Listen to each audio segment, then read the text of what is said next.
wandering through the northern forest. Robert took every step carefully, trying his best not to make any noise. Any noise could easily attract their attention. He held his breath as he was tracing the blood that had dried on the pebbles.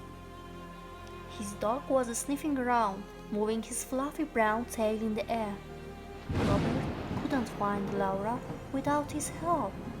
Finally, he found the violet webbed cloak that Laura used to wear in wars. The queen gained her magic power from the cloak. Robert furrowed his brows as he held the cloak close to his dog's nose.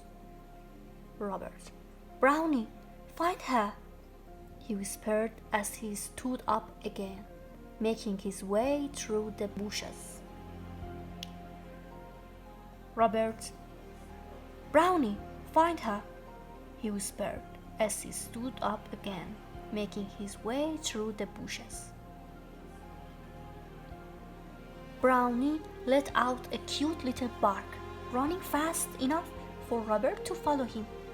After a few hours of walking through the dimly lit forest, Brownie found the body figure lying on the grass not so far from them. Robert walked closer, and soon he could recognize the so familiar face of his queen. He ran onto her as Brownie barked happily, hopping around the queen, who lay still on the wet grass. Robert let out a loud yelp as his eyes fell on Laura. His heart was hammering inside his chest with every step he took. The 42-year-old queen was lying still on the wet grass, unconsciously. Blood was oozing from the deep scar on her neck.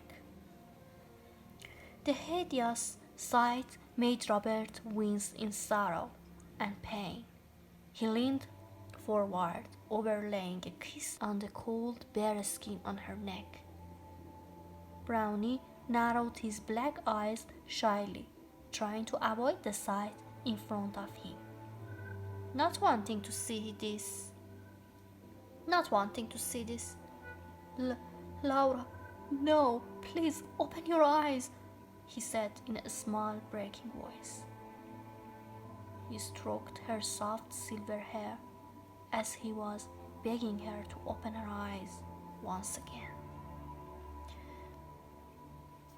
Brownie didn't wait for Robert to get her back to life. Instead, he started to lick her face, mad at her for not opening her eyes. Usually, Robert would laugh at Brownie's reaction, but today he was too upset to cast the usual smile on his face. He was too hurt inside to do so. Laura opened her eyes faintly as she felt no energy in her body. Robert's voice was the only thing that could make her gather her strength and manage to stay alive a little more. Just enough time to say her final goodbye. Robert kissed her again. I will get your revenge. I will never let him get away with this, my love, Laura whimpered as she was trying to talk.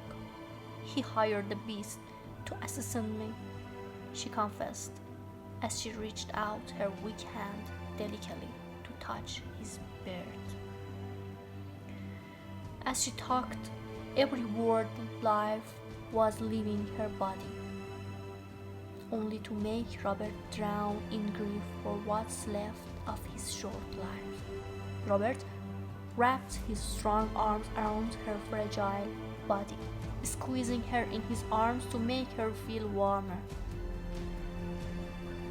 Declare war against him, she inhaled painfully.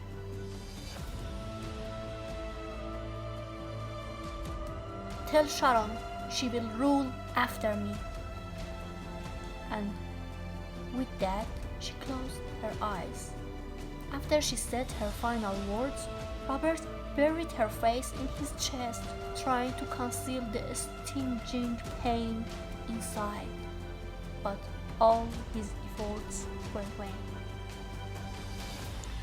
Robert carried her in his arms, fighting back the tears that threatened to fall at any moment. Brownie was moaning in agony as he was looking down at the ground. After a long walk with heavy hearts, they reached the black horse as he laid her frigid, cold body on the top of the horse's back and took Brownie in his arms. The horse creaked loudly and turned around to head to the mainland. She was gone. It was the end of the warrior queen.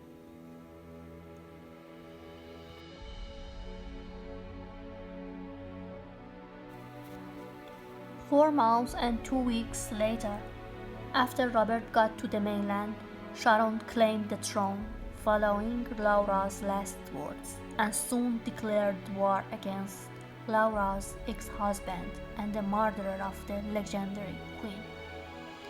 Brenner, the elder son of Laura, believed that Robert was responsible for his mother's death.